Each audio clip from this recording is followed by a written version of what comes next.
Halo, kembali lagi di Udah Boleh Buka Mata edisi 21 Juni 2026. Pada video kali ini kita akan membahas kondisi terkini IHSG yang kita tahu saat ini IHSG dan Indonesia dalam kondisi yang tidak baik-baik saja. Setelah mengalami koreksi tajam, IHSG rebound dalam 2 minggu terakhir, tapi reboundnya disertai dengan sinyal-sinyal yang kurang solid, yang membuat banyak orang bertanya-tanya apakah ini rebound beneran, apakah krisis sudah berakhir, atau ini hanya jebakan aja yang dipasang oleh investor asing dengan tujuan untuk menyerap lebih banyak uang di Indonesia.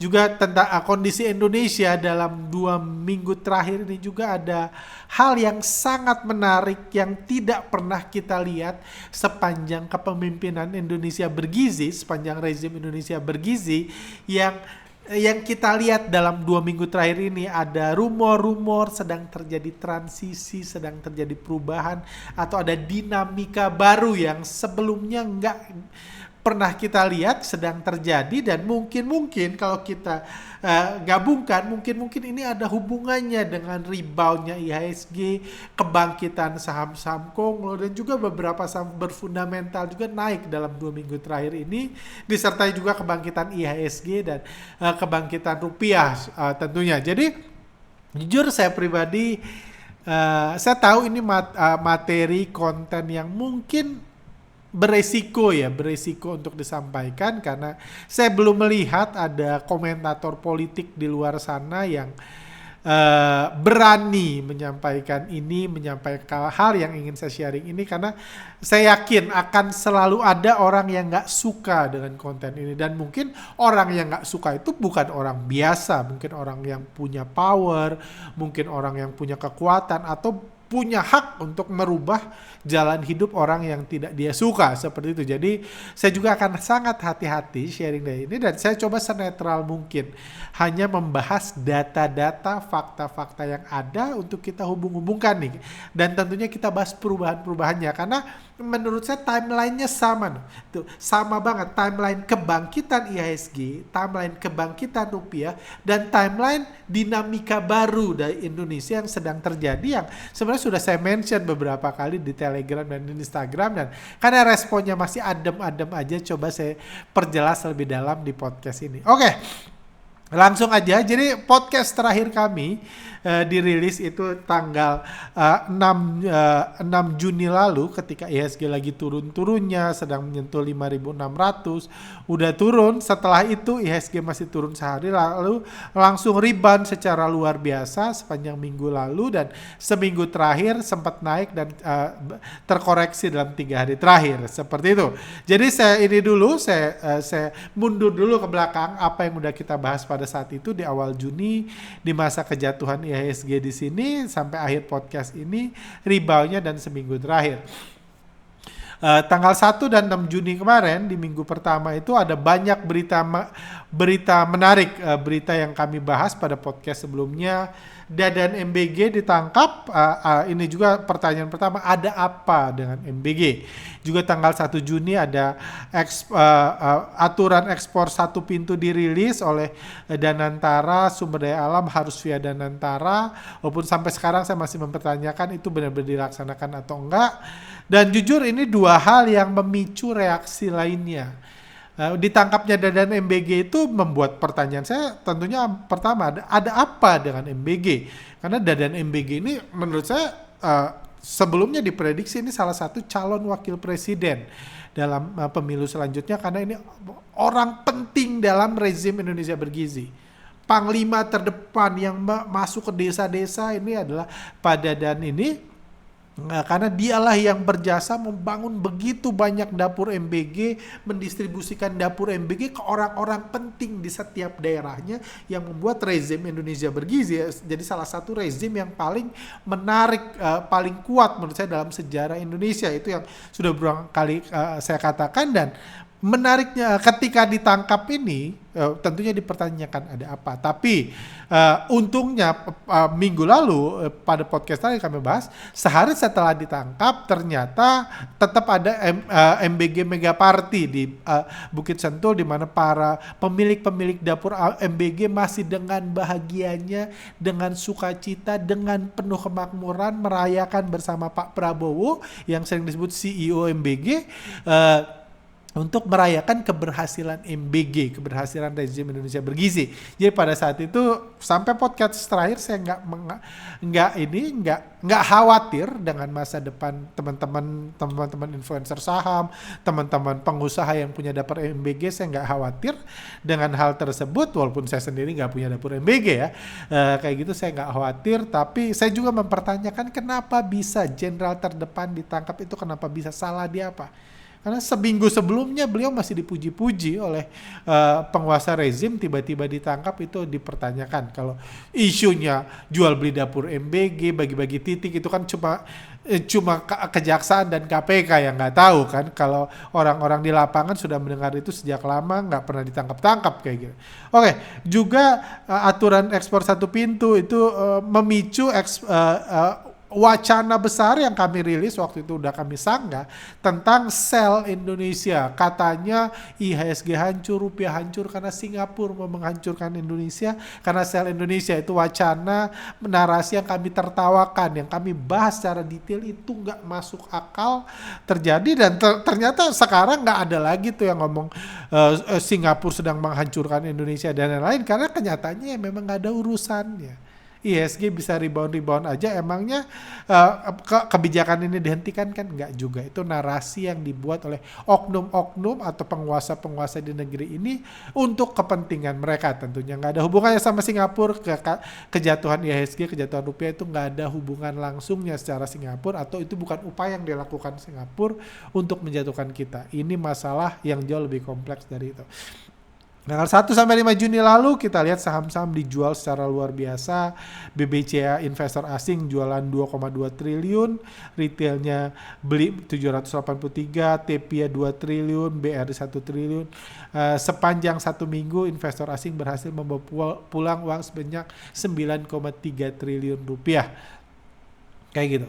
Dan pada video itu saya buat podcast yang ini kesalahan mindset pahlawan bursa menghadapi badai di IHSG. Jadi kami sharing, ini salah satu podcast favorit saya yang saya buat sepenuh hati dalam kondisi yang awalnya sangat galau karena kekacauan IHSG, karena IHSG nggak berhenti turun pada saat itu. Ini kan podcast dibuat di sini ya, IHSG nggak berhenti turun, sangat galau, bukan karena nyangkut seperti saya jelaskan, cuma karena saya bingung ini mau kayak gimana nih, apakah mau pindah ke luar negeri dan lain-lain. Itu podcast semua yang saya sharing pada podcast tanggal 7 Juni lalu, dan akhirnya kesimpulannya podcast tersebut saya memilih untuk stay di Indonesia dan di BI.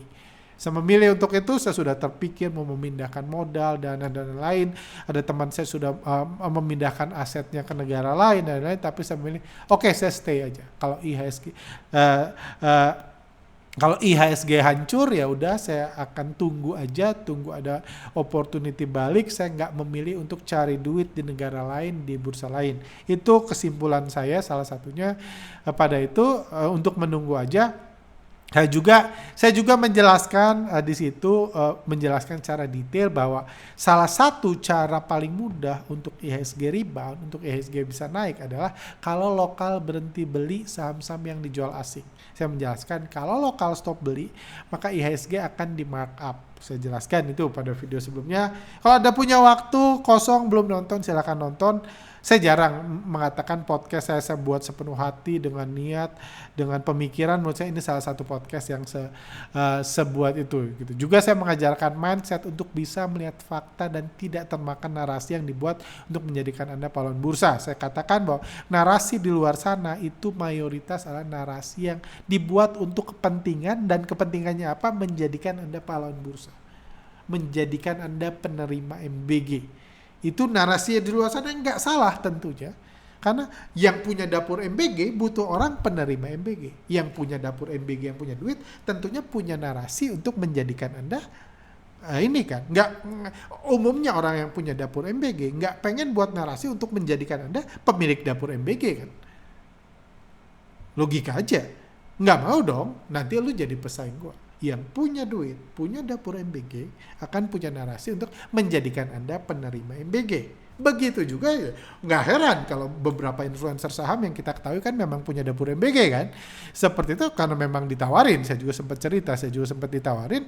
Jadi wajar juga gitu kalau itu terjadi, kalau narasi-narasi yang dibuat sana bertujuan untuk menjadikan Anda penerima MBG. Seperti itu. Jadi saya ajarin, oke, saya nggak minta Anda menolak semua fakta yang ada, semua narasi yang ada. Tapi saya ajarkan pada video tersebut, yuk kita lihat faktanya apa. Yuk kita lihat tujuan dari itu, misalnya kalau Singapura, faktanya apa tuh? Apa yang dikatakan Singapura? Berapa banyak kepemilikan Singapura? Apa pengaruhnya, bisnis apa yang dilakukan Singapura yang terancam, dan tujuannya apa tuh? Kalau tujuannya menjatuhkan rezim Indonesia bergizi, saya katakan nggak ada urusan menjatuhkan rezim Indonesia bergizi dengan menjatuhkan IHSG. Kalau Singapura mau menjatuhkan rezim Indonesia bergizi, itu dibom dapur MBG. Kalau dapur MBG dibom, goyah rezim, atau bisa perang gitu, bisa perang. Itu bisa kita TNI bisa menyerbu kalau dapur MBG diserbu, karena itulah kepentingan dari rezim Indonesia bergizi. Nggak ada urusan sama IHSG. Karena dapur MBG berjaya meskipun IHSG hancur. Kan itu yang itu.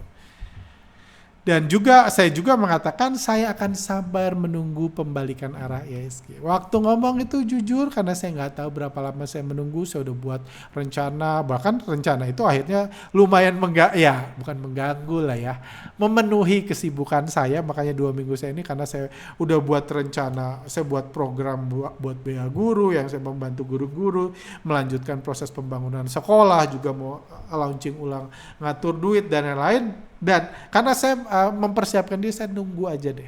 Saya nggak usah keluar, saya mau berkontribusi di Indonesia. Masa bagusnya aja saya mau ambil, pas jelek saya langsung tinggalin. Saya menunggu arah IHSG. Tapi kenyataannya IHSG malah langsung rebound. Terus apa menunggu pembalikan arah? Pada video itu juga saya jelaskan apa yang bisa dilakukan investor retail sambil menunggu pembalikan arah. 3 poin yang dijelaskan di video sebelumnya: menunggu asing berhenti jualan, menunggu konglo mulai akumulasi, dan atau pergi ke dukun minta meramalkan masa depan Anda. Ada 3 opsi ya, saya memilih 2 ini aja. Karena saya bukan orang yang suka ke dukun, saya nggak percaya dukun, apalagi dukun saham, kayak gitu.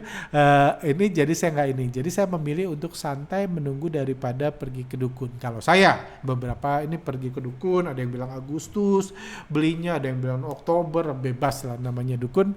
Dia jualan kedukunan, dia harus buat memprediksi bottom IHSG biar orang datang ke dia. Oke. Udah itu, setelah podcast itu berakhir, tanggal ini kondisi market tanggal 8 sampai 12 Juni. Ada 5 kejadian penting. 5 kejadian penting adalah pertama polisi masa pensiun polisi diinikan. Masa pensiun polisi ditambah jadi bisa lebih lama lagi, bahkan Kapolri bisa terus memimpin. Bisa terus, kalau presiden menginginkan Kapolri nggak harus diganti, juga ketua serikat buruh jadi penasihat presiden. Ini menarik karena pada saat itu sudah mulai terjadi tuh demo itu bisa tambah parah kalau buruh ikut turun, karena buruh mudah diprovokasi, mudah mengacaukan ini. Jadi tidak salah tentunya penguasa rezim ini mengangkat ketua serikat buruh untuk ada di istana, karena kalau ketuanya di istana tentunya buruhnya nggak akan nggak akan demo untuk menjatuhkan istana, wong ketuanya di situ gitu kan. Buruh tentunya happy. Juga beberapa waktu lalu ada salah satu bos, ya bisa dibilang ya bos lah ya, pemodal bos terbesar dari salah satu calon presiden dalam pilpres sebelumnya diundang ke istana dan dikasih proyek sampai berapa 70 triliun atau berapa kayak gitu. Ini juga merapatkan barisan tuh, karena kondisi waktu itu IHSG kacau, rupiah kacau dan lain-lain, itu mulai merapatkan barisan, serikat buruh, polisi, dan ini mulai dirapatkan barisan. Juga salah satu bosnya Abah juga dipanggil ke istana untuk ini, untuk supaya nggak ada lagi nih oposisi. Kan itu inti dari rezim yang kuat adalah tidak punya lawan. Yang melawan tidak bisa melawan, yang mau melawan tidak bisa melawan, dan yang sebelumnya jadi lawan jadi teman, kayak gitu. Itulah caranya. Tapi yang paling penting adalah tentunya datangnya Pak Chatib Basri dan bosnya Pak Luhut ke istana. Itu yang sangat penting yang nanti kita bahas. Ketika itu terjadi, tiba-tiba IHSG berbalik arah. Jadi kita lagi ngomong cocokmologi dulu ya, karena tidak ada info kalau Pak Luhut borong saham, hajar kanan, nggak ada info seperti itu. Tapi kita lihat dulu. Ya, jadi kita lihat dua kondisi ya. Dua kondisi, silahkan nanti keputusan. Pembalikan arah tiba-tiba IHSG dan kondisi dalam negeri yang tiba-tiba berubah. Oke. Dan sehari setelah podcast itu dirilis, IHSG turun dan besoknya IHSG naik 7%. Kenaikan itu dimulai pada tanggal 9 Juni. Waktu itu kami langsung di pagi-pagi, saya lupa jam berapa pagi ya, jam 10, jam setengah 10 pagi, saya langsung mengatakan, ini langsung posting ini di Instagram, di Telegram pertama, Garis Komando Jenderal IHSG. Ini captionnya, banyak analis, influencer, dan dukun saham di negeri ini yang setiap hari kerjanya menebak bottom IHSG. Tapi hanya satu orang di negeri ini yang membuat bottom IHSG. Itu yang saya katakan. Pak PP pada saat itu membuat bottom IHSG dengan cara menaikkan saham-saham. Jadi awalnya IHSG naik, IHSG turun, terus tiba-tiba digas semua. Brand digoreng, BRPT dinaikkan, tiba-tiba ini masih jam-jam pertama, tiba-tiba bottomnya sama, tiba-tiba digoreng naik, IHSG naik. Di sini dia turun sedikit, turun itu di sini. Tiba-tiba ditarik naik ke atas sampai tutup 7%. Jadi ingat, yang saya tunggu apa? Yang saya tunggu pada saat itu adalah Konglo mulai akumulasi, mulai membalikan arah, dan itu yang terjadi. Makanya saya langsung bilang, Garis Komando Jenderal IHSG, Jenderal sudah bergerak, dan dibilang saya jelas-jelas di Instagram, di Telegram mengatakan, hanya ada satu orang di negeri ini yang bisa membuat bottom IHSG. Memprediksi gampang, ngecap gampang, ngedukun gampang. Tapi bottom itu tidak bisa dibuat dengan prediksi. Saya bisa memprediksi IHSG turun Senin depan. Tapi yang ngejatuhin IHSG harus yang punya duit banyak, harus asing, harus Konglo. Mereka yang membuat. Kayak gitu. Sama kayak Anda bisa memprediksi saya abis ini balik ke rumah buat pisang goreng. Anda bisa memprediksi. Tapi yang buat pisang goreng saya. Seorang dukun sambil makan kemenyan bisa bilang abis ini misalnya podcast yang depan saya akan pakai baju Brazil. Bisa. Orang dukun bisa memprediksi itu kayak gitu. Tapi yang pakai baju Brazil saya yang bisa memutuskan. Saya bisa pakai baju Inggris. Setelah dukun memprediksi baju Brazil, saya bisa pakai baju Inggris karena yang memutusin saya. Betul kan? Saya bisa pakai baju Indonesia gitu.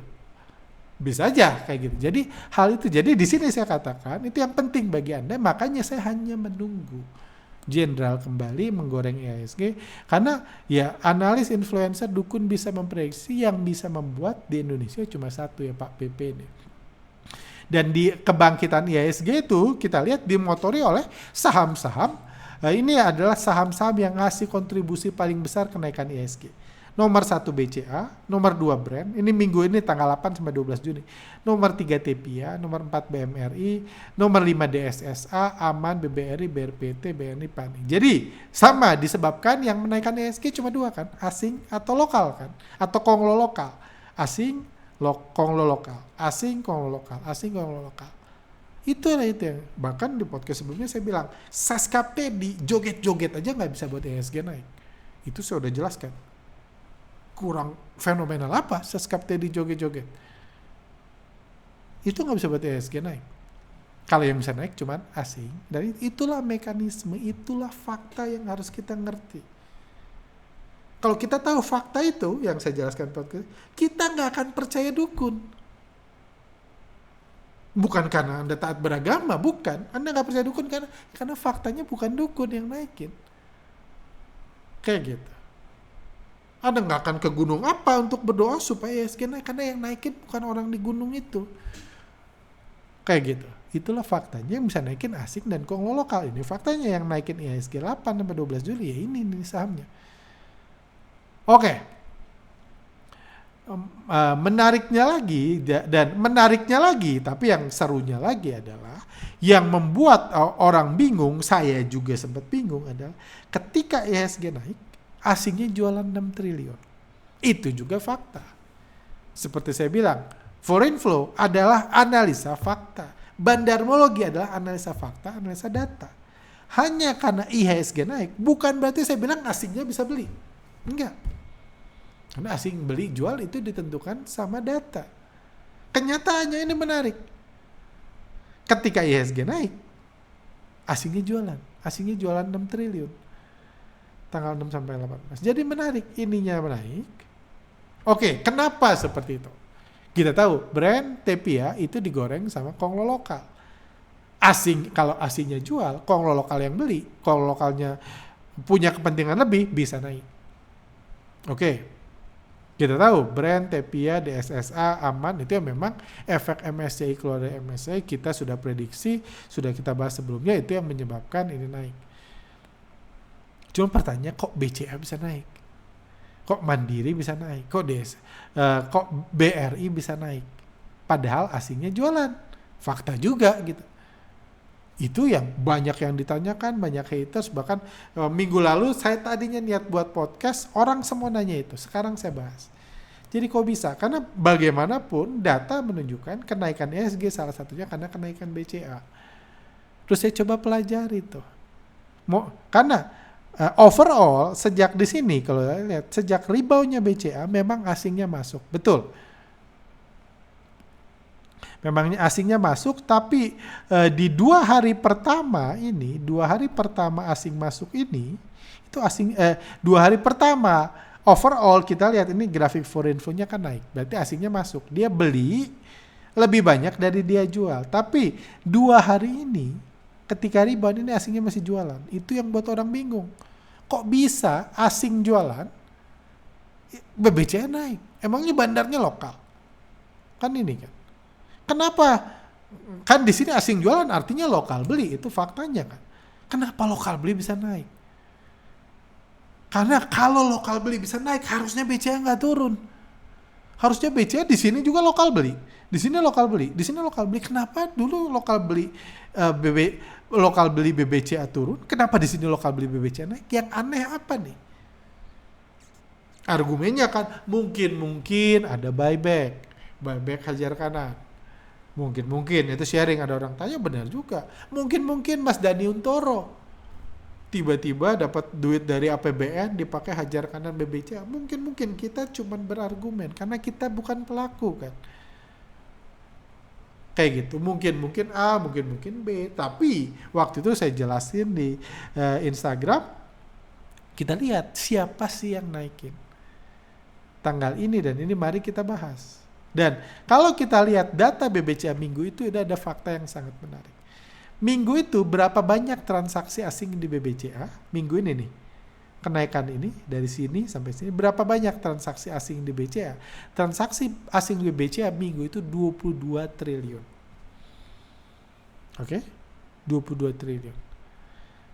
Minggu itu berapa banyak penjualan asingnya net sale-nya cuma 412 miliar. Minus 412 ini cuma 1,9% dari total transaksi asing.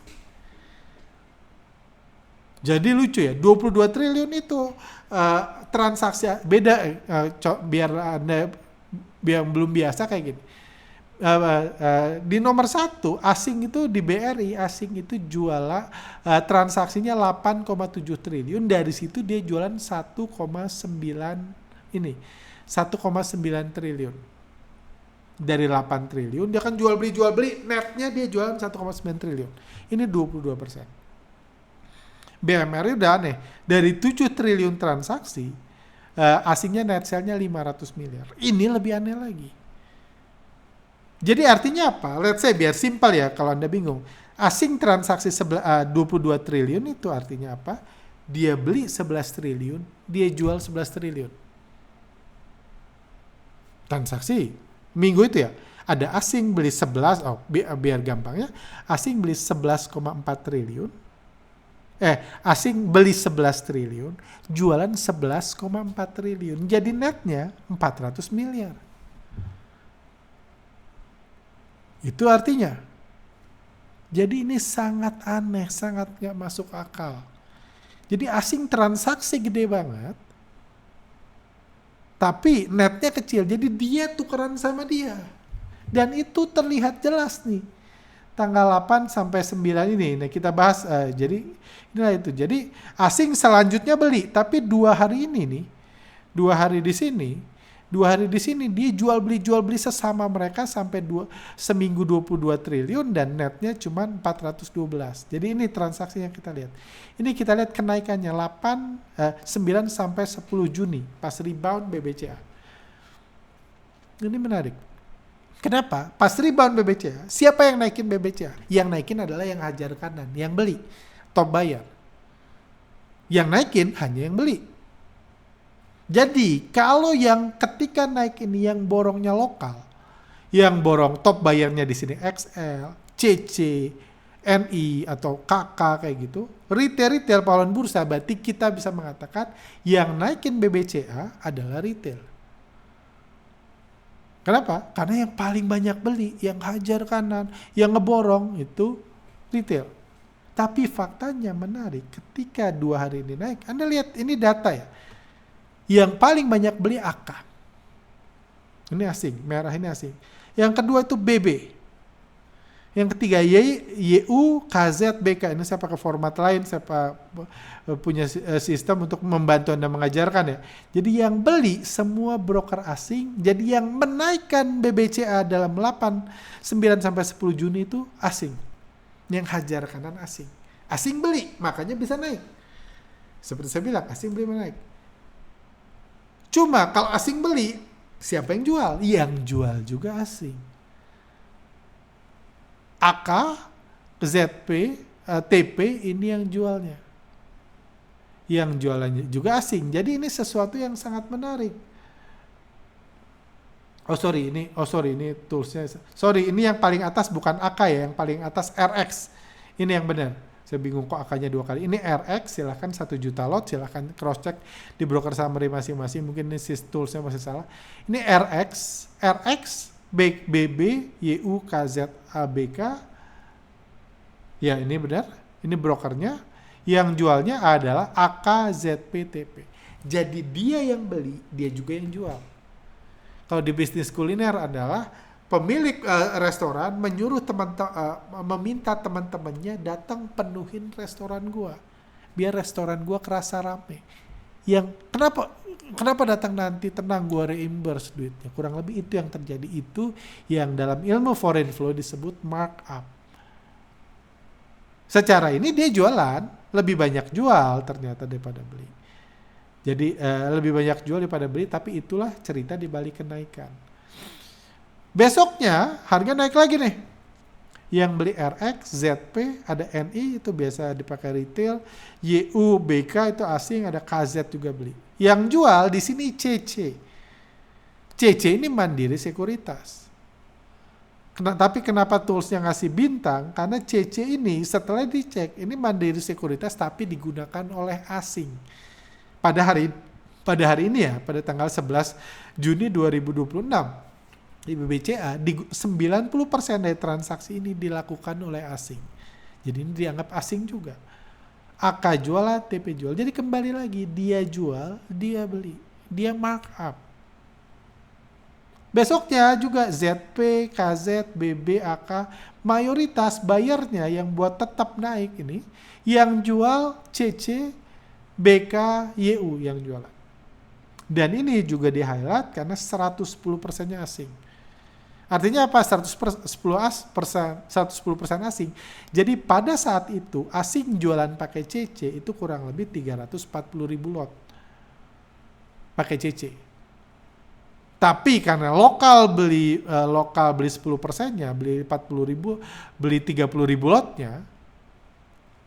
Jadi di CC kan di total di CC, jadi sell-nya cuma 314.000. Dia jual 340.000, tapi lokal beli 30.000, jadi netnya 314.000 kurang lebih. Jadi artinya apa? Tetap asing sama asing. Ini data ya, saya nggak mengatakan CC itu selalu lokal, selalu asing, enggak. Ini data, cek lagi CC pada saat itu asing. Kalau Anda yang bisa menganalisa bandar mobil, dikit-dikit coba. Jadi siapa penggoreng misterius BBCA? Balik lagi asing. Asing yang naikin, asing yang beli, dia juga yang jual sih. Kenapa dia yang jual? Karena pahlawan bursa nggak mau jual. Kenapa pahlawan bursa nggak mau jual? Siapa yang mau jual di sini? Kan udah nyangkut berdarah-darah di sini. Iya kan? Siapa juga pahlawan bursa ini nyangkutnya udah gila banget. Pahlawan bursa nggak mau jual. Bahkan sampai atas pahlawan bursa nggak mau jual. Sampai di sini pahlawan bursa nggak mau jual. Kita lihat nih. SQ malah ini. BCA Sekuritas, MD di atas ini pun belum bisa jual. Karena apa? Masih nyangkut, yang jual baru mereka. Tapi karena mereka butuh menaikkan BBCA, jadi mereka juga yang beli, mereka yang jual. Jadi itu penjelasan menarik. Siapa yang menggoreng IHSG? Siapa penggoreng IHSG? Kenapa bisa asing keluar, IHSG naik? Kalau kita lihat penggoreng IHSG kan dari sini kan. Yang naikin saham-saham ini kan, yang ngegoreng IHSG. Yang naikin BCA, kita lihat asing. Yang naikin brand supir angkot, TP supir angkot, Mandiri asing, DSSA, Aman, dan seterusnya. Kayak gitu. Jadi yang membuat IHSG naik adalah saham yang keluar dari MSCI dan saham yang di MSCI yang di markup asing. Ada 3 poin rebound IHSG disertai outflow asing di saham Konglo ditampung Konglo di saham non fundamental. Jadi asing jualan, kenapa IHSG bisa naik?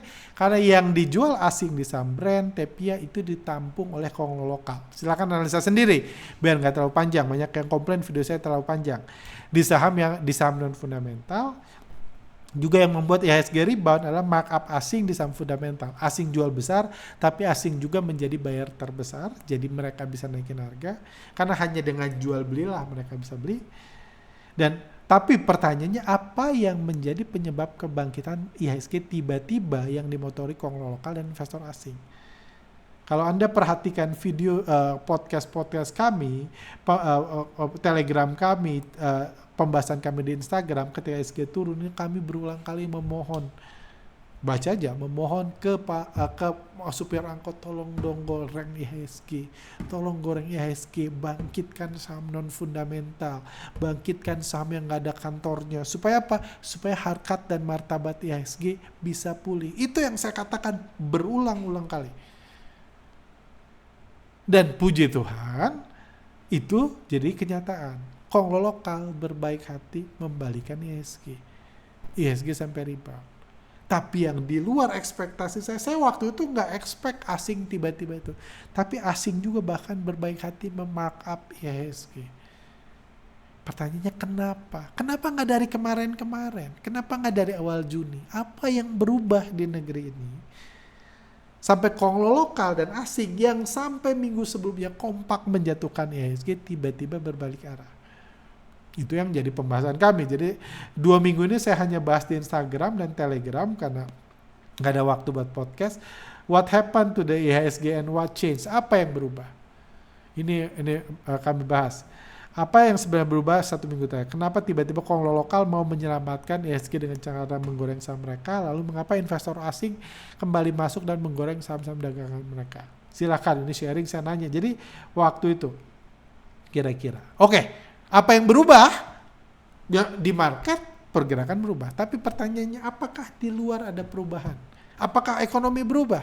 Ya saya nggak tahu sih. Apakah dapur MBG dibom? Enggak juga. Apakah DSI di stop? Enggak juga. Apakah Dani Intoro trading pakai saham tiba-tiba Dani Intoro trading nggak berhenti trading pakai saham demo, akun demo? Enggak juga. Semua masih sama. Jadi apa yang berubah? Jadi mari kita bahas. Jadi ini edisi khusus pembahasan tentang rezim Indonesia bergizi. Rezim yang sangat dicintai kita semua rakyat Indonesia dan orang yang mau tinggal di Indonesia. Jadi pada saat itu karena banyak sekali yang nanya dan saya nggak sempat buat podcast waktu itu, saya share di Telegram tanggal 16 Juni.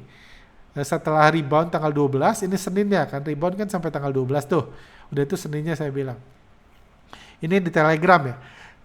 Ini 1 hari 2 kejadian yang mengubah segalanya. Ini kejadian minggu sebelumnya kan.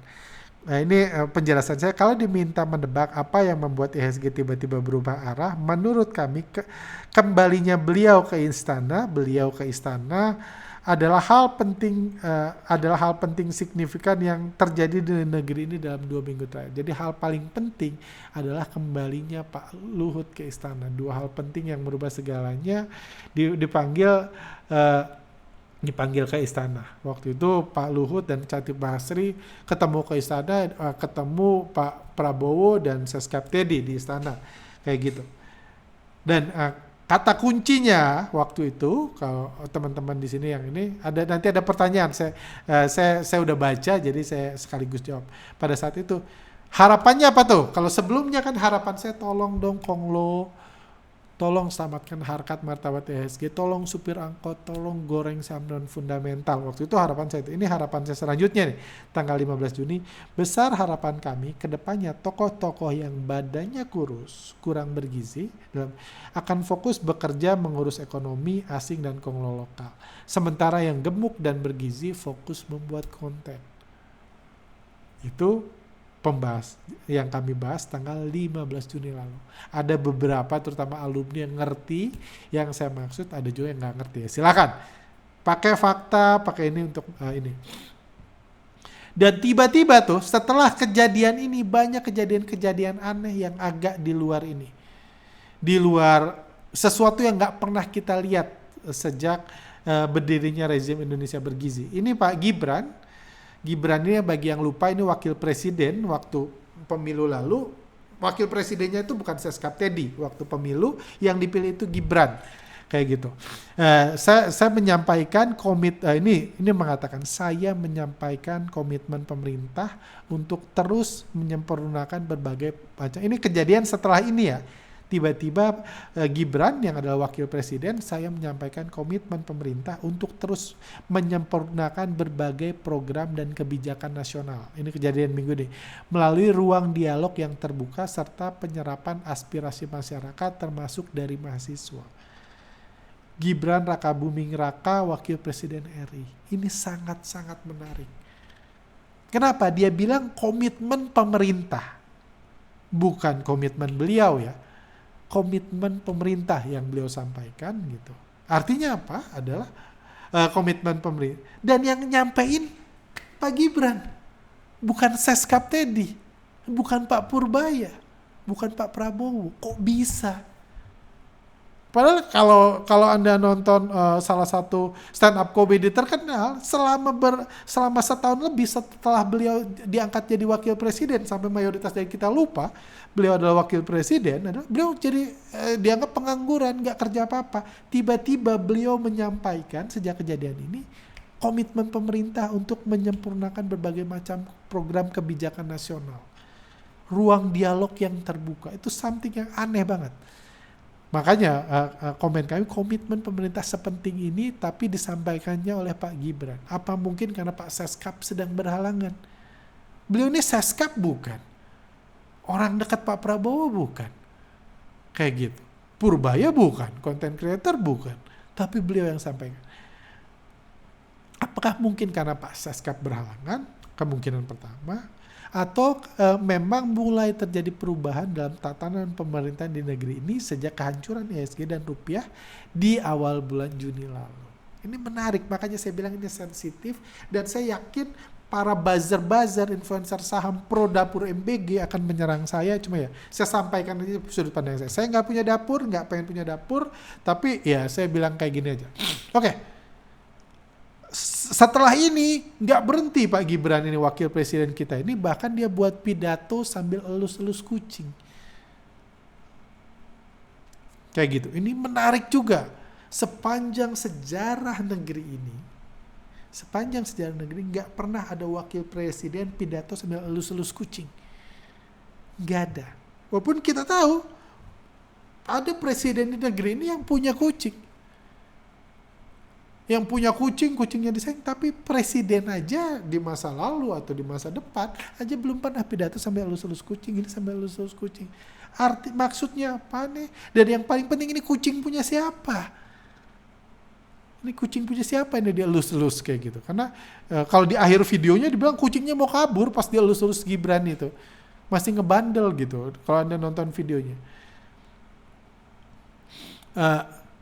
Jadi ini juga menarik, ada 3 poin menarik di sini. Pak Gibran yang selama lebih dari 1 tahun sering dianggap nganggur dan tiba-tiba muncul di garis depan.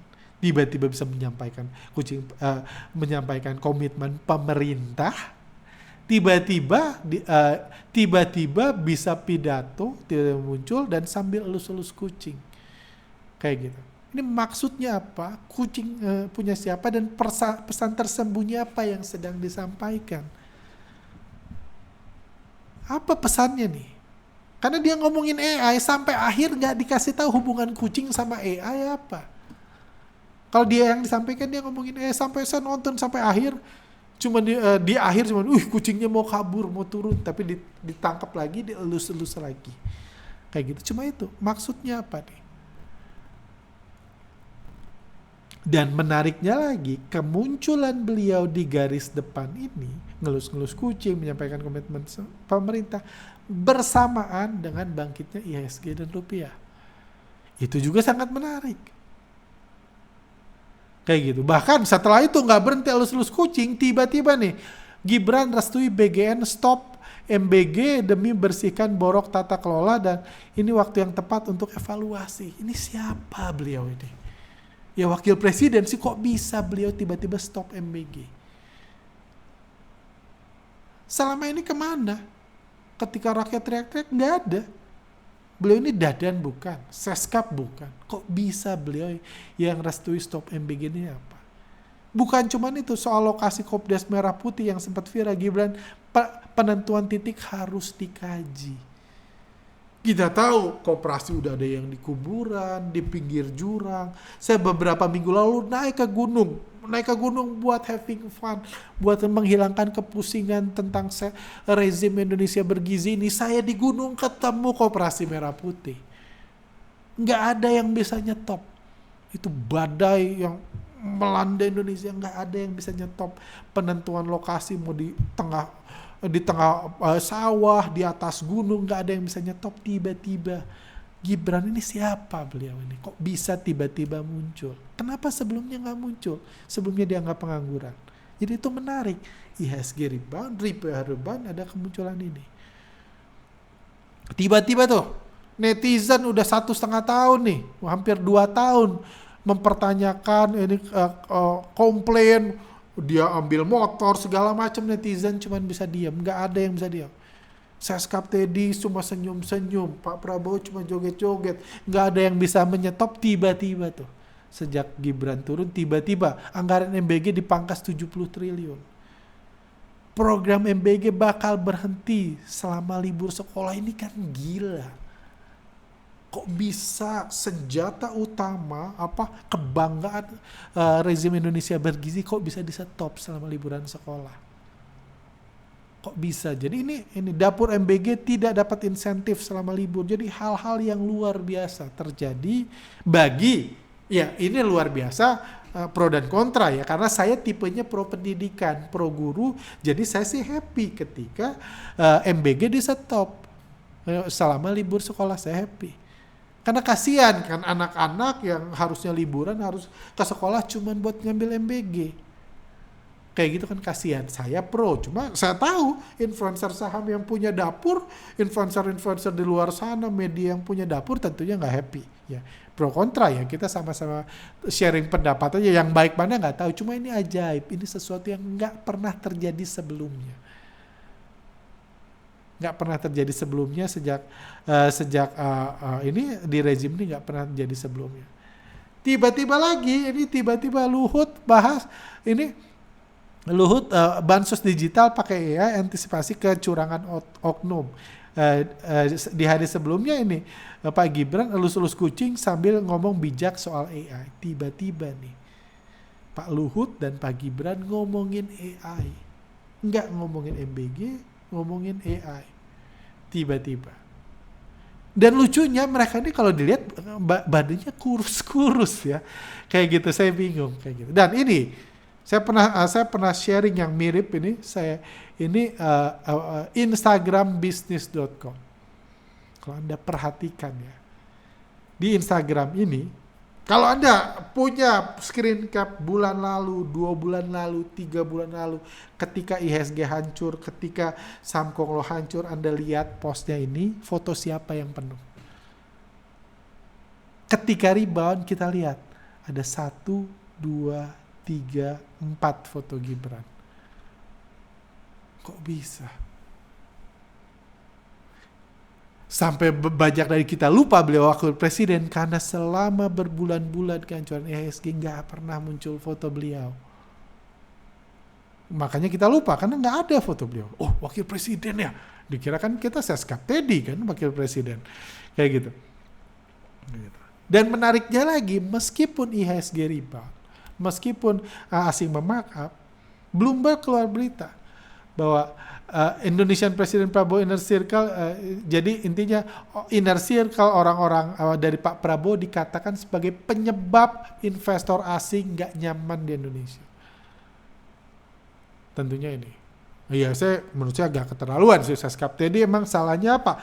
Cuma ya ini yang dikatakan Bloomberg. Ini bukan Bloomberg Indonesia, bukan Bloomberg KW kayak gitu, bukan, ini Bloomberg beneran mengatakan. Berita yang menyampaikan. Tapi untungnya seminggu ini, 2 minggu ini IHSG nggak dihancurkan lagi.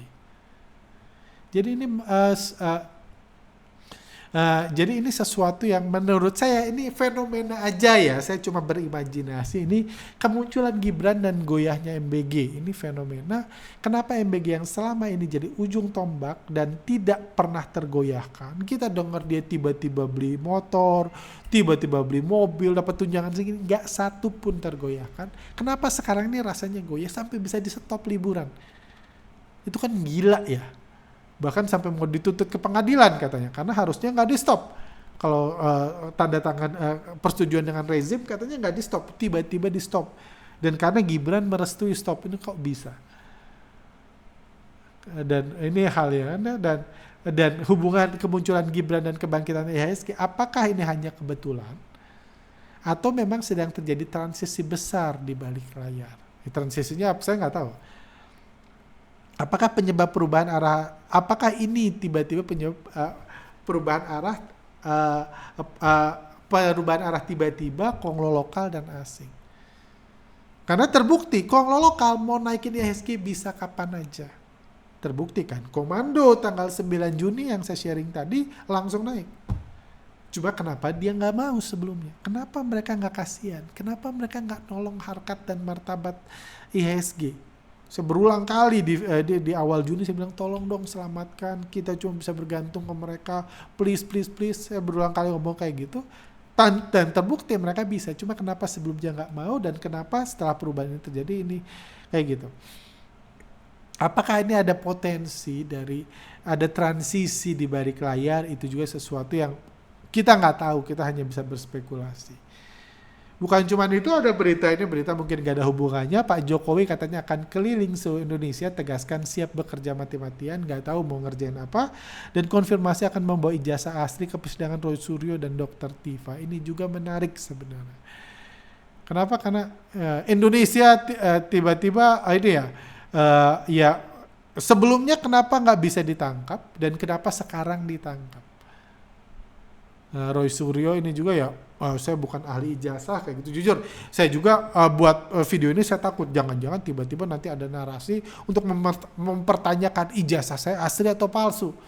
Kayak gitu. Takutnya kayak nggak tahu apa hubungannya sama bandarmologi ijazah saya, karena nggak ada hubungannya juga ijazah Pak Jokowi sama dia jadi presiden. Nggak bisa dibatalin dia jadi presiden kan.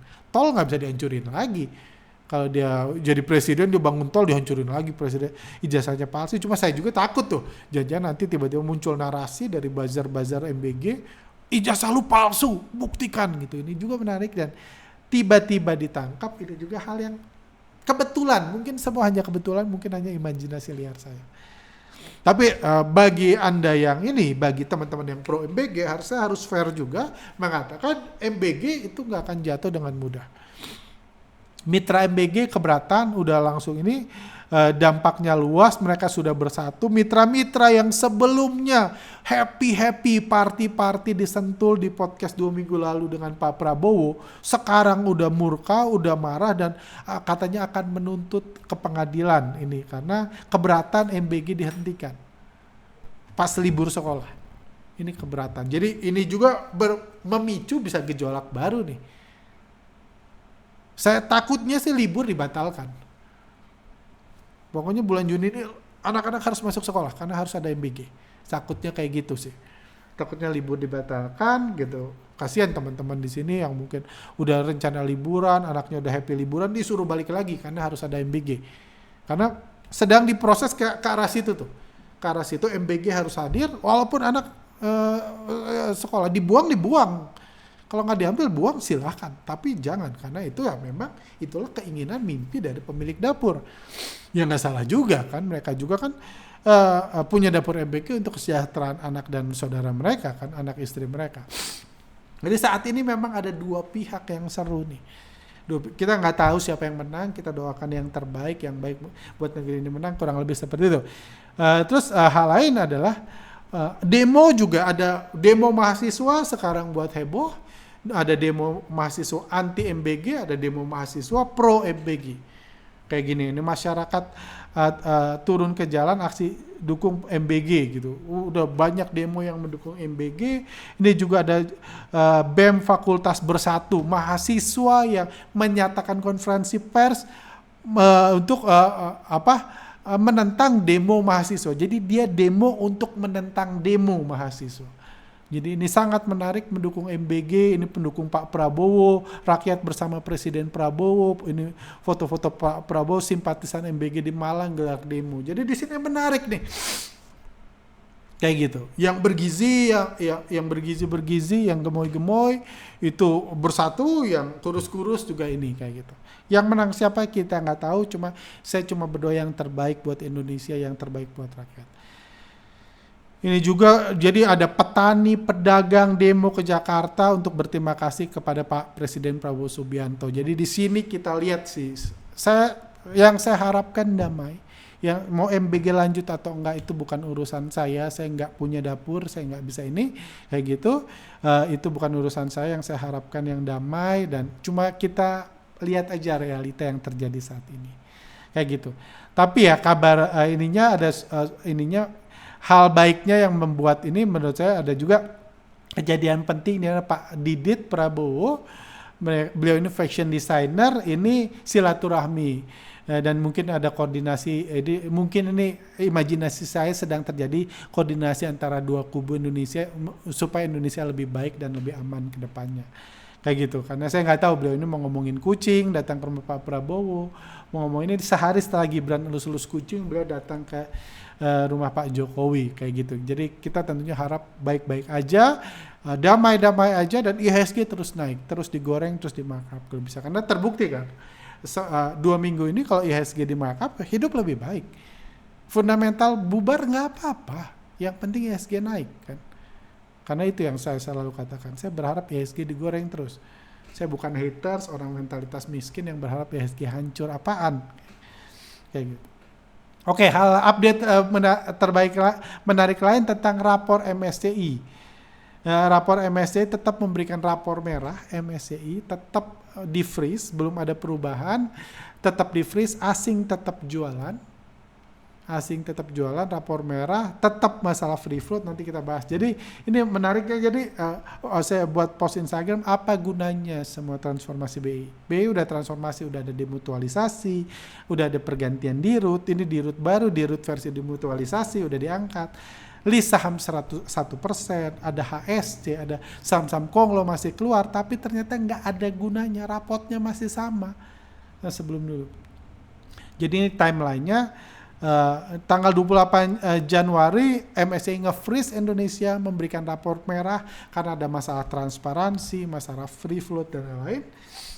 Di 28 Januari 2026, 29 Januari demutualisasi BI, 30 Januari 3 di Rut BEI mundur. 1 Maret rilis daftar kepemilikan saham 1% dirilis, semuanya demi transparansi dan lain-lain.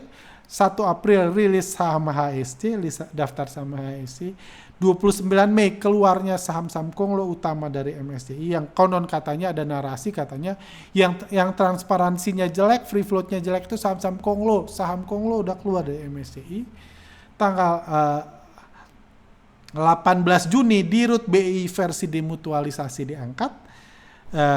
Versi BEI demutualisasi diangkat, dan dalam periode dari 28 Januari sampai 18 Juni udah 79 triliun duit anak bangsa diserahkan ke investor asing supaya bisa dibawa pulang mereka. Udah 79 triliun dari 28 Januari serangan MSCI pertama, dan di 18 Januari keluar berita bahwa Indonesia masih dapat rapot merah, transparansi saham Indonesia masih bermasalah. Jadi nggak beda apa-apa. Bahkan ini pengumumannya, ada 3 catatan. Indonesia masih di freeze statusnya. Information flow tadinya positif jadi negatif. Tetap di emerging market, belum di downgrade frontier market. Itu sudah kita bahas karena secara matematik harusnya belum bisa. Dan kasih 3 catatan. Catatan pertama, transparansi struktur kepemilikan saham masih terbatas sehingga investor lebih sulit mengidentifikasi true free float. Jadi lucu. Ini lucu dulu ketika MSCI ngomong kayak gini, oknum-oknum para buzzer-buzzer MBG dan lain-lain mengatakan ini salah Konglo, ini salah brand, ini salah DSSA, dikasih rilis data HSC, data 1% dirilis, masalah free floatnya nggak jelas, informasinya nggak jelas. Ketika mereka semua keluar, omongannya masih sama. Lucunya, makhluk-makhluk yang mengatakan masalah free float, masalah brand, masalah DSSA, sekarang nggak nyalahin BCA. Karena masalahnya masih sama. True free float. Karena mungkin kita udah mengidentifikasi yang salah kan. Ya, bukan mungkin, pasti. Karena ternyata keluarnya brand DSSA nggak masalahnya ini. Jadi misalnya ada masalah, tangan kanan sudah dipotong, ternyata masalahnya masih sama. Mungkin tangan kiri yang salah sebenarnya. Tangan kanan udah dipotong. Tumornya ternyata di tangan kiri mungkin. Karena masalahnya masih sama, belum berubah. True free float. Makanya saya bilang ini cuma muka float, ini cuma kecap. Tapi saya nggak menemukan satupun influencer mengaku salah, minta maaf, menjelek-jelekan saham Konglo. Yang sebenarnya adalah harapan bangsa. Karena masalah free floatnya masih ada sampai detik ini ternyata. Atau ini cuma kecap aja, cuma orang bodoh yang percaya. Cuma sayangnya di Indonesia memang IQ-nya kurang ini, jadi banyak yang percaya. Free float ini, the true free float ini, the true problem. Kayak gitu. Adanya kekhawatiran tentang praktik perdagangan terkoordinasi, coordinated trading yang dapat mengganggu proses pembentukan harga dan efisiensi pasar. Pertanyaannya, saham MSCI sekarang apa sih? BCA, BRI, Mandiri, saham-saham itu yang di MSCI. Katanya itu ada aksi goreng-goreng coordinated trading. Coordinated trading yang terjadi di saham apa ya? BCA, Mandiri, BRI, ya itu bukan masalah BI, itu masalah asing.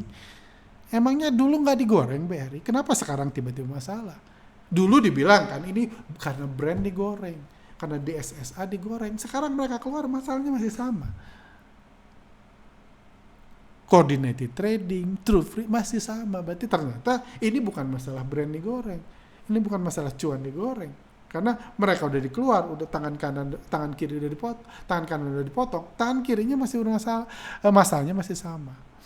Dan yang ngegoreng mereka sendiri kan saham-saham itu. Yang lebih konyol, informasi terkait emiten dan pasar belum selalu tersedia dalam bahasa Inggris. Sehingga mengurangi aksesibilitas bagi investor internasional. Aduh malu saya. Anak di kampung aja udah tahu ada namanya Google Translate. Ada namanya ChatGPT. Tinggal di screenshot, masukin ChatGPT di translate. Mau ke bahasa Swahili juga bisa. Kok bisa masalah Indonesia karena belum bahasa Inggris. Dan satu lagi, saham-saham di MSCI silahkan cek, udah ada bahasa Inggrisnya semua. Kenapa itu jadi masalah? Jadi ini menunjukkan memang segitu rendahnya cara MSCI melihat pelaku pasar di Indonesia. Karena mereka bilang kita ngomong aja apa aja percaya. Mungkin nanti kalau di downgrade frontier market catatannya kenapa? Kenapa? Karena orang Indonesia suka trading sambil minum kopi. Tiba-tiba berhenti minum kopi semua investor lokal Indonesia karena MSCI percaya. Gue omongin apa juga mereka percaya. Gue omongin Mocha Float percaya. Gue ngomongin coordinated trading percaya. Ngomong bahasa Inggris percaya. Nanti kopi, baju kuning, celana biru semua jadi masalah. Bebas karena itulah ini itu gitu. Dan terbukti kan influencer di Indonesia percaya kok masalah free float. Cuma saya yang mentertawakan itu sejak awal. Dan catatannya MSCI mayoritas saham fundamental. MSCI nggak ada urusan ngomong saham yang di luar MSCI. Karena yang di freeze itu di dalam MSCI. Information flow itu untuk yang di dalam MSCI. Tidak, sekarang isi saham MSCI, jadi isinya udah saham fundamental dan masalahnya sama. Kepemilikan mayoritas dikuasai oleh asing. Jadi true free float itu yang mereka yang tahu karena sahamnya mayoritas di mereka tuh saham fundamental. Selama digoreng oleh coordinated trading, bandar asing lah yang melakukan di BC. Itu kan yang goreng asing, udah kita bahas. Saham-saham ini free float besar dan informasi dirilis 2 bahasa. Jadi kenyataannya kayak gitu. Jadi ini juga saya buat di Instagram untuk menjelaskan. Jadi kami mulai buat tuh. Ada tim yang buat penjelasan buat newbie yang mungkin pengen berubah pahlawan bursa yang selama ini nggak ngerti, bahasa saya dibuat sederhana. Jadi ini di Instagram memahami masalah MSCI di Indonesia. Jadi saya gambarkan MSCI itu seperti asing yang udah lama jualan, dia punya warung saham fundamental. Mereka stoknya banyak gitu. Ada BRI, BCA, Telkom, Mandiri, BNI, Bumi, Astra. Itu mereka nawarin ke kita. Kita itu investor lokal yang disarankan untuk beli. Kenapa kita beli? Karena harga saham fundamental lagi diskon. Ini narasi yang dibangun. Yang bangun antek-antek asing memang orang lokal. Cuma disuruh beli sekarang sebelum kehabisan. Kualitas bagus, harga diskon ini baik buat investasi jangka panjang. Kenapa? Karena stok mereka masih banyak di gudang. Kayak gitu. Makanya saya sih percaya akhir Juni nanti Indonesia masih di emerging market karena barang mereka masih banyak. Itu data. Mereka harus ngebagus-bagusin, harus ngasih biar rakyat Indonesia membeli. Supaya duit rakyat Indonesia bisa dibawa pulang sama asing. Karena kalau duitnya sudah dibawa pulang, stoknya udah habis, mereka bisa tutup toko. Itu sebabnya mereka melarang, di freeze, nggak boleh beli. Jangan sampai ada kardus baru ya, kayak gitu. Karena mereka jualan. Dan tentunya, tapi di sisi lain, mereka nutup toko itu bukan sesuatu yang mudah, bukan sesuatu yang murah. Syukur-syukur mereka juga sambil ngurangin inventory, mereka melihat kondisi dalam negeri. Karena kalau mereka ngerasa udah ternyata aman ya jualan di sini, ternyata enak jualan, mereka nggak harus capek-capek ngosongin stok untuk nutup warung di negeri ini. Mereka ya udahlah kita lanjut dagang aja di sini. Kalau mereka merasa aman, kayak gitu. Oke. Jadi kesimpulannya kalau MSCI adalah semua langkah yang dilakukan BI tidak membuat MSCI merubah outlooknya terhadap Indonesia dan tidak menghentikan aksi jual asing. Udah demutualisasi, udah di-root versi demutualisasi, udah di 1%, HSC, semua masalahnya sama, free float, keterbukaan informasi. Jadi kalau kayak gitu artinya kalau mau buat perbaikan, jangan lagi di sini. Perbaikan harus di sisi lain. Menurut saya pergerakan asing 2 minggu terakhir adalah indikasi terbaik menunjukkan kepada kita apa yang sebenarnya diharapkan investor asing di negeri ini. Kurang lebih seperti itu. Oke, terus gimana outlook IHSG? Kayak gitu, ini data tanggal 8 sampai 19 Juni dari 2 minggu lalu. Total asing keluar 11 triliun. Saham yang paling banyak dijual ada BRI, aman, DSSA ini dijual 2 triliun, aman 8,9, DSSA 870M, Telkom ini saham-saham yang dijual asing. Retail masih aktif melakukan pembelian, ini absorpsi retail. Berapa banyak saham yang dibeli retail dari yang dijual asing ini datanya. Ini juga saham ini, saham-saham yang dibeli asing, BCA ini Dari tanggal 8 sampai tanggal ini transaksinya 34 triliun, asing beli 430 T1M. Jadi 2 minggu ini asing beli BBCA, tapi belinya sangat sedikit. Retail sendiri jualan 227M. Kayak gitu. GoTo peringkat kedua, ini kita lihat nih. BCA transaksi 34 triliun, net buy asing cuma 431 miliar, 1,2%. Beda sama GoTo. GoTo transaksi asing cuma 158 miliar, tapi dia net buy 145 miliar. Ada Indofood 7,8%, GGRM dan lain-lain. Ini saham-saham yang dibeli asing. Kalau kita lihat saham yang dijual, saham yang dibeli, kondisinya masih kurang bagus. Kalau kita lihat kenaikan IHSG di sini nih, IHSG kan rebound, ini asing masih jualan. Ini indikator foreign flow IHSG nih yang orange, yang biru ini indikator foreign flow MSCI. Ini indikator baru kami. Di saham-saham MSCI masih terus dibuang sama asing. Jadi ini kan foreign flow keseluruhan IHSG ya.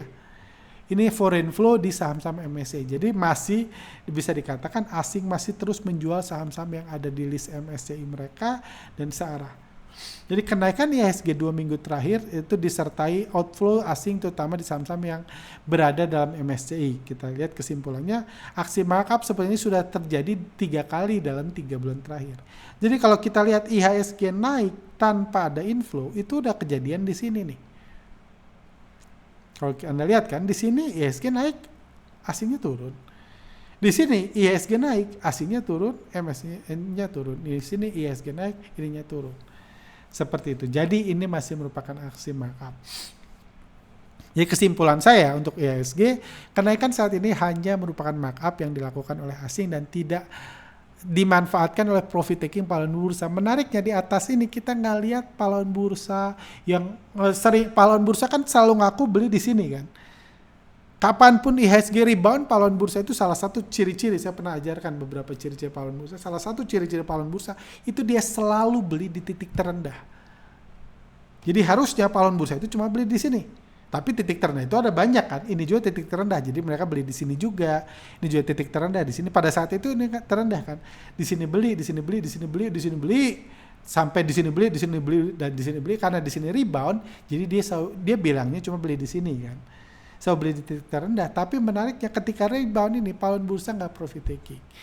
Most likely karena mereka masih nyangkut parah. Jadi belum bisa profit taking. Makanya asing juga beli barang mereka sendiri karena pahlawan bursa belum mau jual. Tidak dimanfaatkan untuk profit taking meskipun udah naik. Outflow hari Jumat kembali meningkat, ini harus waspada. Outflow Jumat kembali meningkat, terutama di beberapa saham fundamental ada indikasi bahaya. Kalau mau trading, saya juga masih masih trading, fokus hold dan short term trading di saham yang masih di markup atau belum didistribusi asing. Saran saya, kalau sahamnya masih di markup, ini silahkan Anda hold buat short term atau at least yang belum diguyur asing. Jadi simpelnya kalau lihat di sini beli BCA atau hold BBCA yang masih di markup asing masih oke, tapi jangan hold BBRI yang udah didistribusi asing. Simpelnya seperti itu ya, silakan mengerti sendiri. Bahaya kayak gitu. Dan keempat, IHSG masih OTW frontier market. Menurut saya badai belum berlalu. Kayak gitu. Cuma menurut saya simpelnya yang kita lihat ini, tapi at least ada dinamika baru. Ini yang nggak bisa kita katakan di podcast 2 minggu lalu. Saya ngelihat gelap semuanya, makanya saya pengen tiba-tiba saya ceritakan di podcast lalu. Saya ngelihat video YouTube Kyrgyzstan bagus di bulan Juni, saya pengen pindah ke Kyrgyzstan. Bagus banget, daripada gue trading, saya pengen pindah karena saya 2 minggu lalu nggak melihat ada harapan. Kalau sekarang saya melihat at least ada harapan. Mungkin harapan saya gagal, mungkin itu cuma imajinasi saya, tapi at least saya lihat ada yang berubah kan. Sebagai orang yang menunggu, orang yang berharap, orang yang mencari opportunity, kita butuh melihat hal yang bisa kita harapkan. Karena stres banget, walaupun Anda nggak nyangkut kayak saya, kalau nggak ada yang bisa diharapkan stres. Anda ya udah gue bawa kabur aja duit gue gitu kan. Kok di sini nggak ada yang bisa diharapkan kan? Buat apa Anda punya cash kalau nggak bisa dibeliin apa-apa kan? Karena takut. Cuma sekarang ada indikasi perubahan yang seperti dijelaskan tadi. Kayak gitu. Jadi badai belum berlalu, kayak gitu masih ada bahaya. Jadi saya hanya short term trading. Saat ini portfolio saya nggak sampai 50%. Dan saya nggak ada rencana minggu depan juga dilebihin dari 50%. Saya hanya trading jangka pendek, untung keluar, untung dikit keluar, ya itu strategi saya di masa badai ini. Syukur-syukur IHSG naik. Oke, sekarang saya jawab pertanyaan karena minggu lalu saya buat form pertanyaan dan orang masih terus nanya. Saya jawab dulu beberapa. Sebelum saya akhiri podcast ini, Pak Tom, Abang selalu kasih sinyal-sinyal di Telegram. Banyak yang pakai bahasa sarkas atau nama samaran. Saya newbie, saya selalu terlambat paham sinyal yang Abang kasih. Bisa tolong diajarkan tips cara cepat memahami sinyal yang Abang berikan di Telegram. Saya yakin follower lain juga ingin tahu. Saya selalu di pihak yang menulis atau nyuruh pegawai untuk nulis. Jadi saya bingung ya saya ditanya. Cuma intinya di video ini saya coba jelaskan kan. Saya bilang tuh pas IHSG jatuh-jatuhnya di awal bulan Juni, di akhir Mei kayak gitu, saya selalu mengatakan kan, please harapan kita Konglo bangkit. IHSG jadi ampas kalau Konglo nggak bangkit. Segala macam. Itu ininya kan, itu harapan. Itu artinya apa? Kalau IHSG mau rebound, itu yang kita tunggu. Itu pesan saya. Kapan reboundnya nggak tahu. Karena yang mutusin rebound Konglo. Cuma itu yang saya katakan. Ketika ada indikasi rebound, saya post lagi di Instagram kan. Garis komando Jenderal IHSG. Di antara banyak orang yang ini, orang bisa ngedukun kapan bottom IHSG, cuma ada satu yang bisa punya kekuatan membuat bottom IHSG. Itu kan sinyal kan. Itu tanggal 9 Juni pagi saya post itu. Cek aja di Telegram jam berapa. Karena saya selalu post dulu di Telegram baru Instagram ya. Itu sinyal. Jadi ya lihat pesannya.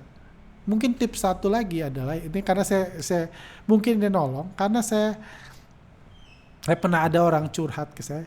Dulu gue baca Telegram lu tuh kesel. Gue kayak dihakimi. Terus saya bilang, ya lu dihakimi karena lu nyangkut, karena lu ngerasa salah. Kan orang yang gak nyangkut, gak marah baca pembahasan saya. Misalnya tuh, kapan BBRI bakal rebound? Ntar kalau pahlawan bursa cut loss. Kalau pahlawan bursa cut loss, BBRI bakal rebound. Orang yang gak punya BBRI, dengar itu, baca itu dia akan ngomong, oh kita doakan aja lah ya biar mereka cepet cut loss. Karena dia gak punya BBRI, dia pengen masuk BBRI gak marah. Tapi orang yang udah nyangkut, yang dana pensiunnya udah nyangkut di situ, akan murka dengar saya. Berarti gue harus cut loss baru naik. Buat apa gue cut loss?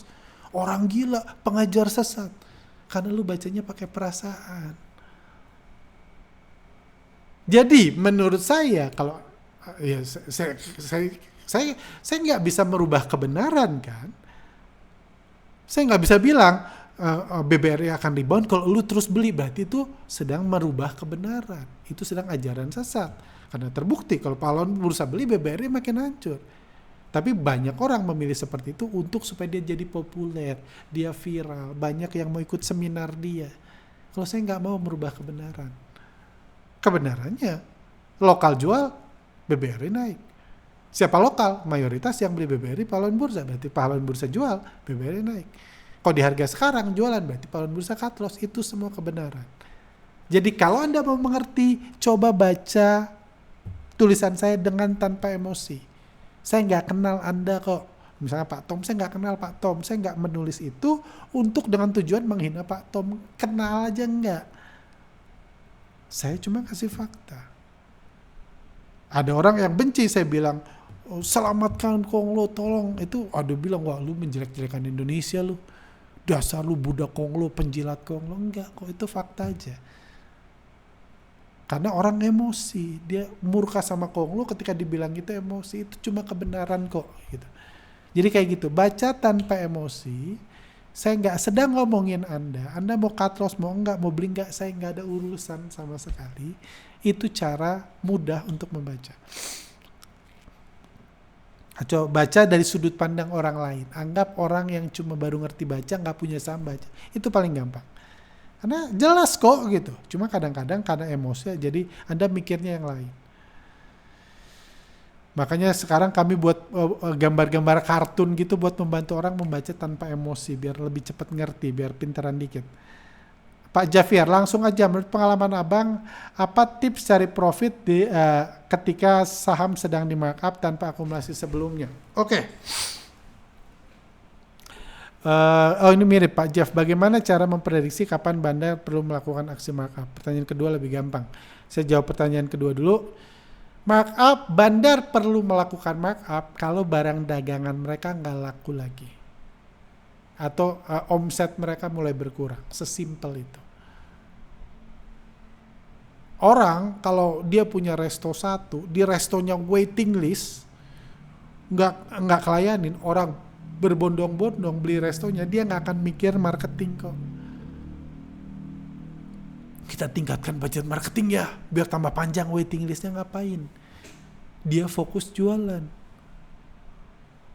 Karena markup itu marketing kan, untuk rebound, untuk membangkitkan harapan, untuk buat pahlawan bursa mau beli lagi. Jadi markup akan terjadi ketika pahlawan bursa sudah mulai kurang pembeliannya.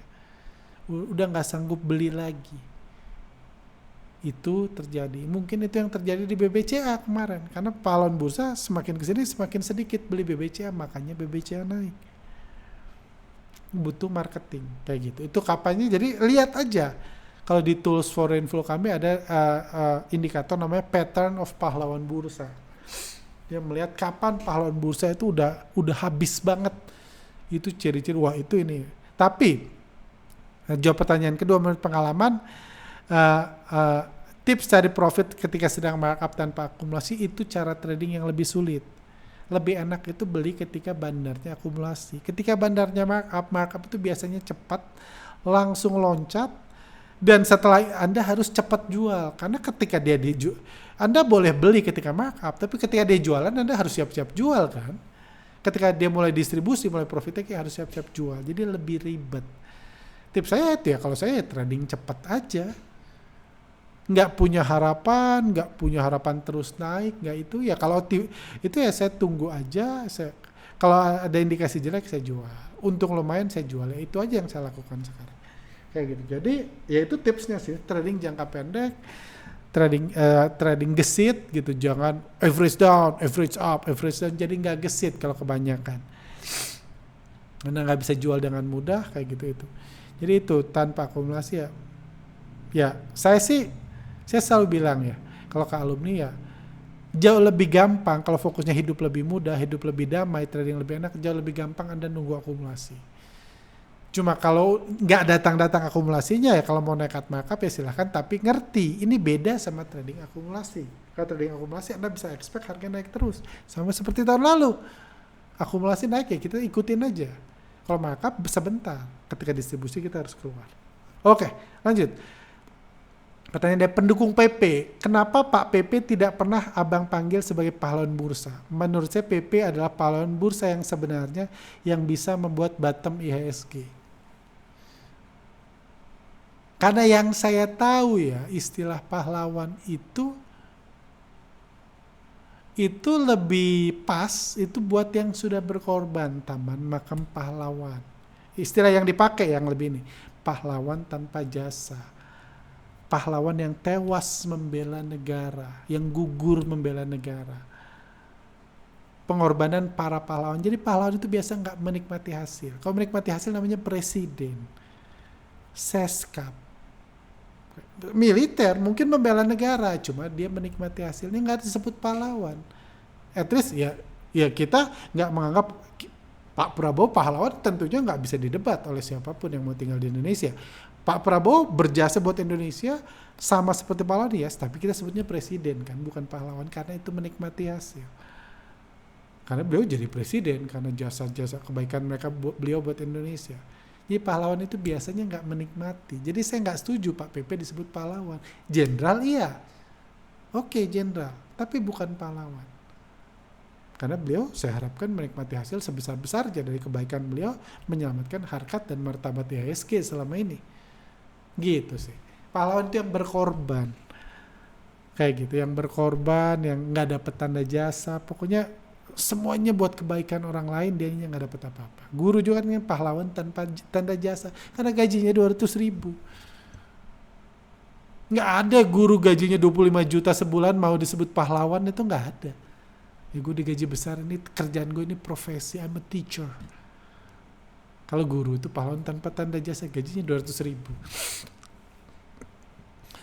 Pak Kristo, aku sudah 2 bulan menunggu dan sudah siapkan dana besar menurut ukuran saya untuk all in di Batam IHSG. Saya rencananya mau masuk ke saham Himbara karena saham Konglo sudah kelewatan bottomnya. Bisa tolong berikan tips kapan tanda-tanda Bank Himbara sudah bottom setelah mempelajari kasus BCA minggu lalu? Susah banget pertanyaannya. Ya, Anda sudah belajar, sudah dibahas kasus rebound BCA itu cuma di markup. Nggak ada indikasi, sampai saat ini nggak ada indikasi yang mengatakan BBCA nggak akan buat new low-nya lagi. Karena asing belum masuk dalam jumlah besar, kenaikan masih berupa markup. Kalau habis gajian palun bursa mau beli lagi, asing udah jualan lagi di harga lebih baik. Jadi nggak bisa itu. Dan yang paling simpel ya, karena saya udah lewat sejam lagi nih video. Yang paling simpel adalah kalau Anda mau bottom, mungkin yang paling simpel adalah hilangkan keinginan sepenuhnya, hilangkan seluruh keinginan pengen membeli saham di harga bottom. Mungkin itu paling simpel. Hilangkan, lupakan. Jangan pernah mikir itu lagi. Anda bukan trading saham, bukan jadi investor untuk beli di harga bottom. Anda trading untuk dapat cuan. Anda bukan dukun yang kerjanya nebak bottom, enggak. Beli kapan aja yang bisa membuat Anda cuan. Kalau Anda, terus boleh beli nggak sekarang? Boleh. Tapi kalau turun, Anda bisa beli lagi. Bisa average down lagi. Boleh beli sekarang? Boleh. Tapi kalau tujuan Anda dapat dividen, karena tujuan Anda cari untung.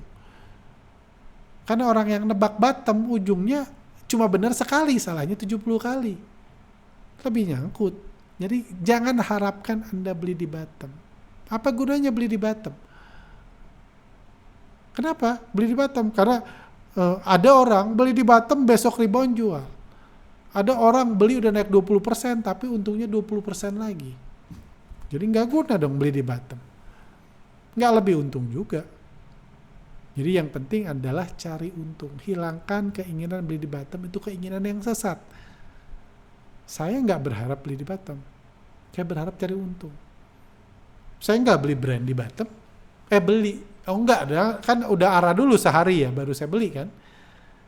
Saya nggak berharap juga besoknya, nggak berharap beli di bottom. Yang penting saya udah happy kalau udah beli, besoknya naik. Itu aja. Besoknya naik lagi, 3 hari naik udah happy, udah untung. Saya carinya untung kok, bukan cari bottom. Kayak gitu sih. Jadi lupakan, simpelnya kayak gitu. Itu saya bahas panjang di workshop money management. Dari Mbak Jessica, menurut Koarga, Indonesia itu baiknya dipimpin sama pemimpin seperti apa? Tidak usah sebut nama, cukup karakter dan skillnya aja. Berat banget ya. Ini pertanyaan yang sebagai orang yang mendukung Pak Prabowo di Pilpres terakhir, saya berpikir sangat panjang tentang ini, terutama setelah melihat arah negara ini ya, sejak dipimpin Pak Prabowo. Kayak gitu, yang baik buat yang punya dapur, tapi yang nggak punya dapur banyaknya sedih ya, hidupnya lebih susah. Kayak gitu ya. Ini gitu. Cuma karena ini juga saya lihat karena pertama, saya bukan anti sosialis. Jadi kalau ada presiden di luar sana mau menghapus pemilu, mau menghapus DPR, mau sosialis, mau kepemimpinan satu dari atas memutuskan sampai bawah, itu saya nggak anti itu. Nggak anti itu. Kenapa? Karena saya lihat Cina, saya nggak pernah melihat negara yang di manage sebaik Cina. Negaranya sosialis.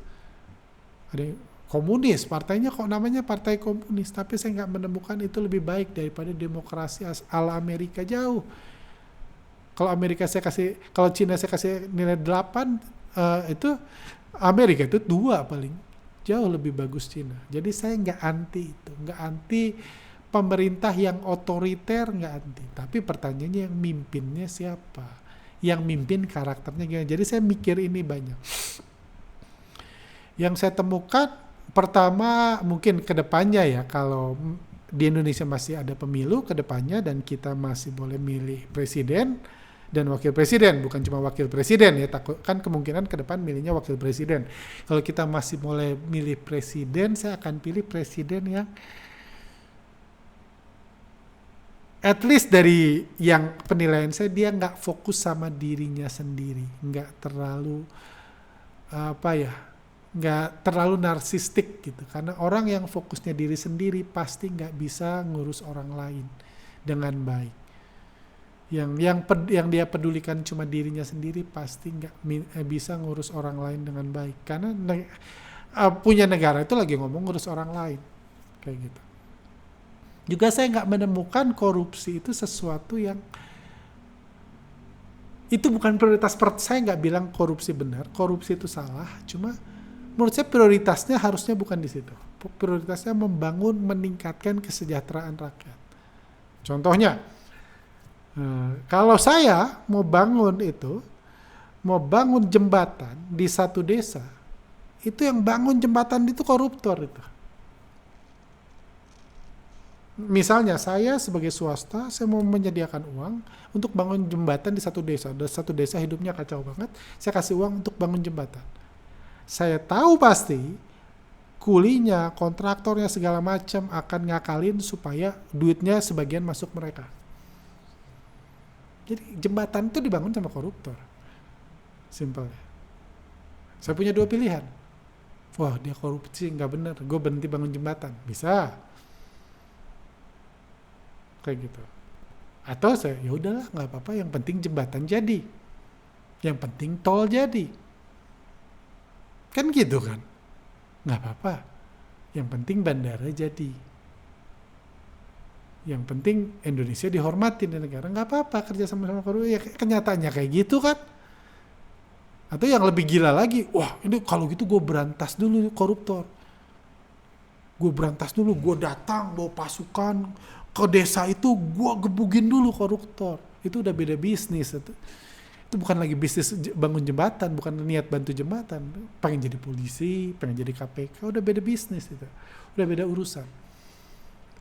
Jadi saya nggak menganggap yang penting itu peduli sama rakyat, nggak fokus sama dirinya sendiri, dan ya nggak terlalu ngoyo pengen mempertahankan kekuatan sih menurut saya. Menurut saya oposisi itu ada baiknya ada gitu. Dan mau mendengar mungkin ya. Punya skill mau mendengar itu juga penting sih. Korupsi atau enggak saya nggak terlalu peduli. Karena saya tinggal di Bandung, utamanya saya Bandung itu menurut pandangan saya paling bagus itu ketika dipimpin oleh Pak Ridwan Kamil. Jalan bagus, taman bagus, ya semua bagus. Ada breakthrough, bangga jadi orang Bandung. Menurut saya yang penting itu bangga jadi orang Bandung. Sama seperti kita bangga jadi investor saham di Indonesia tahun lalu ketika saham Konglo digoreng-goreng karena IHSG terbaik. Kita bisa bangga.